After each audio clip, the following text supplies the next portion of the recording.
তো এই সূরাটির নাম হচ্ছে সূরা আসর। সূরাটি মাক্কি। তো এই সূরাটি আকারে ছোট, কিন্তু বিষয়বস্তু বিশাল।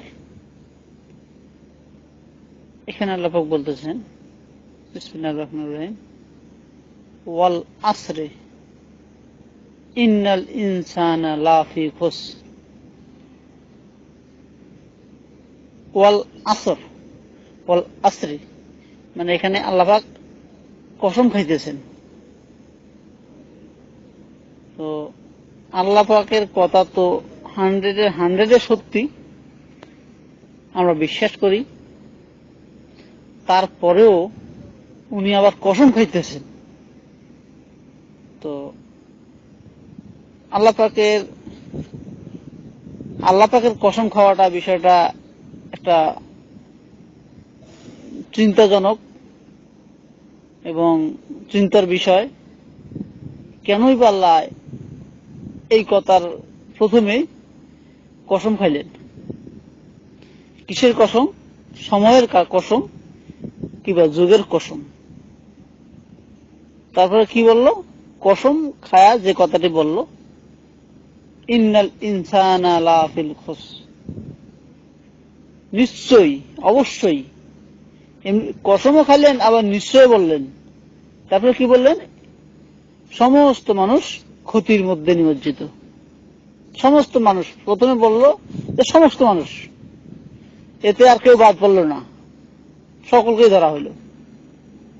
তারপরে বলল ইল্লাল্লাযীনা আমানু ওয়া আমিলুস সালিহাত, যারা বিশ্বাস স্থাপন করেছে, ঈমান এনেছে, ওয়া আমিলুস সালিহাত, এবং আমলে সালেহা করেছে, সৎ কাজ করেছে, ভালো কাজ করেছে।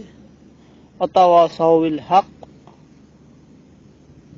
আর এই সৎ কাজ, আমলে সালেহা, ভালো কাজ করতে গিয়া যে বিপদ আপদ বালা মুসিবত আসছে, ওয়াতাওয়াসাউ বিল হক ওয়াতাওয়াসাউ বিস সবর,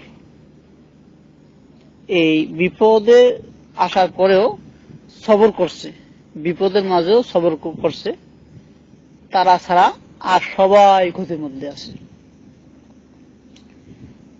তো আসলে আল্লাহর কথাগুলো হয়তো মানে হাজার কথা একটি কথার মধ্যে লুকায়িত থাকে।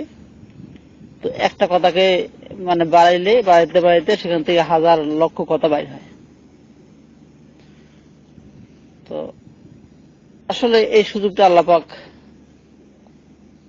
মানে আমার মনে হয় এই জন্য কথাগুলা সারাংশ বলছেন, যেন তার বান্দারা এই কথার থেকে, মূল একটি কথার থেকে অনেক, মানে এখানে এটা মানে পড়ার পর সেটাকে চিন্তা ভাবনা করে, আর চিন্তা ভাবনা করলে পরে এখান থেকে অনেক কথা বাইর করতে পারবে। তো এই কথাগুলো আসলে সহজে বাইর হয় না, এটাকে চিন্তা ভাবনা করা লাগে।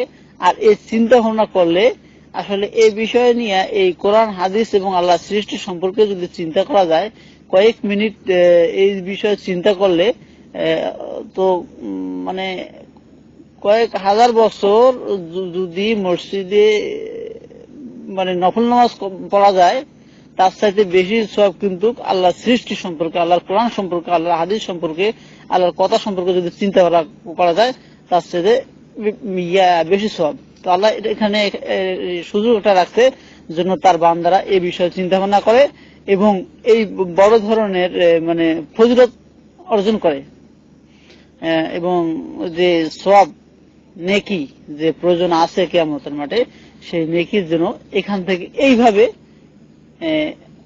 শুধু এটাই নয়, বিভিন্ন জায়গায় নেকি অর্জনের সুযোগ করে রাখছে আল্লাহ পাক।